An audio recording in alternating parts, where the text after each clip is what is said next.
I am back with some more Dawn of Man gameplay. I decided to play ahead with a different tribe to learn more about the game. I played in a hardcore difficulty mode, and there really wasn't much difference. Animals may be more aggressive, but you can use that to your advantage and get your entire trip to just kill them. When I returned to my first tribe to start recording again, I ended up playing for about 4 hours straight, reaching the Iron Age with 102 villagers. It's not that the game was filled with content, but I simply wanted to watch my village grow. It's perfect for people that enjoy games such as SimCity or even Banished. The game is fun to play on your own, but there aren't enough exciting events to commentate. I found myself playing Dawn of Man, like how I played the later Tropico series, which was just placing buildings and ignoring the needs of the people.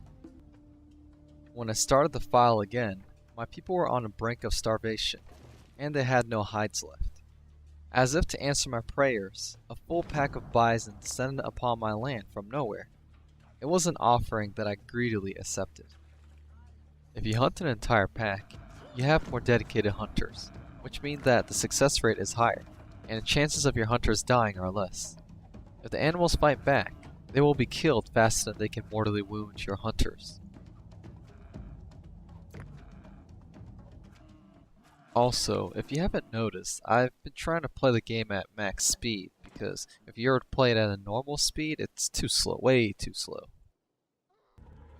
Here you can see another example of hunting an entire pack, where it increased my yield by killing all the animals, and also providing safety for my people. Something that I found out later, when the answer was right in front of me the entire time, was that you can increase and decrease the size of the working area. Yes, it wasn't a tutorial, and it was right in front of my face the entire game, but nobody's got time for that. You can modify the working area by pressing C or Z. When the raiders finally attacked, I was a bit excited, but they were very underwhelming. They leisurely walk towards your people as if they're about to do something.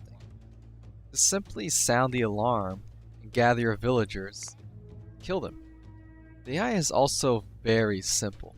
You can't control your villagers well in combat, and once they're under attack, they don't know how to run away. As you can see, my soldiers are mustering right here, and the only orders that I can give them is to leisurely walk towards their enemy. I was really hoping that the third-person view would add more excitement to the combat, but you can clearly see that combat is an afterthought to this game. There really is no point in controlling your villagers during combat, since they charge once they're in range to the enemy and ignore orders. However, remember to turn off the alert once the raiders have been dealt with. As soon as you are able to, construct a stone circle. Not only does it provide a place for improving your villagers' happiness, it also boosts your prestige by 50 points. Prestige is used passively to increase the rate of traders coming to your village and the number of nomads joining your village. There were no happiness nor population issues once I constructed the stone circles. The stone circle is also a milestone that you can reach, but the camera obviously failed me this time. At least you get to see my farmlands. Defense structures are not really necessary, as long as your villagers are mostly local to your main village and you don't really care about their well-being. But it adds to aesthetics, and can save some of your villagers from being a pincushion. The walls will slow down the raiders, and the towers will provide safety and increased range for your hunters to shoot back. Unless the raider AI can sneak in, or are not announced whenever they're attacking you, you'll be able to muster your forces before they can do any damage. The poor combat and defense structures really is a missed opportunity, since warfare shaped most of our history, and to have enemy raiders walk straight into your village is very unsatisfying. It's almost like playing a tower defense game. The Copper Age is a joke. The copper tools are only as efficient as your flint tools. Skip this age. Later on, I found out that each plot of crops has a buffer zone around them, so don't separate the same crops unless you're building in a 5x5 grid. I made that mistake early on and I decided to improve my fields later. And yes, I know, I didn't build by a 5x5 slot here, but I also ran out of room. The work area for mining only affects copper, so if you want to mine other metals, you need to manually press the gather button. It's kinda silly, and I think they should let us choose which metal to mine if they're on a surface already.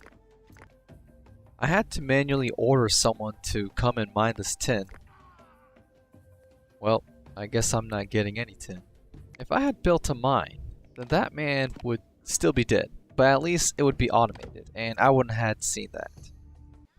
Anyway, double-clicking on trees allow you to select all of them in close vicinity.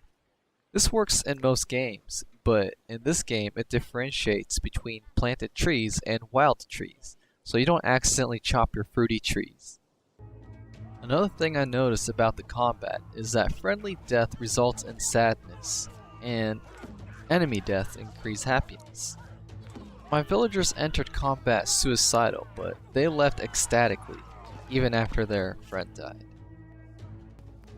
And since they loved attacking this side, here is a good example of my villagers' stubbornness and suicidal tendencies.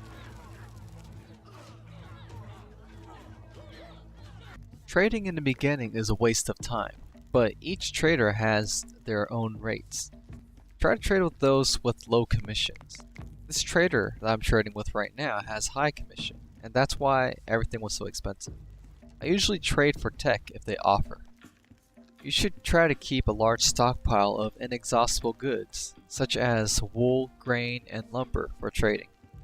You can gather large amounts of these resources, and trade them to shorten the time to the next age. Starting from the Bronze Age, I started trading for technology regularly. This isn't a very big issue, but it surprised me when it happened. So be careful when you upgrade your houses, because it can lead to your people being homeless while you're upgrading your houses en masse. They can die to the elements and the population will not increase while it's being upgraded. You can see here that I was in a huge deficit while I was trying to upgrade multiple houses. Also, don't be like me and upgrade to blacksmith once you reach Iron Age. Iron Age tools are the same quality as bronze, so just wait until you can make steel tools before you upgrade. Otherwise you'll run into the same issue that I did, having bronze ingots, but not tools, while having a bunch of iron ingots, but not being able to produce enough tools. So that was my game condensed to a reasonable length. I hope you enjoyed the video as much as I enjoyed making it. I'll end it with a series of milestones that show the progress of my village. If you enjoyed the video or not, please let me know. Like and subscribe if you want to see more.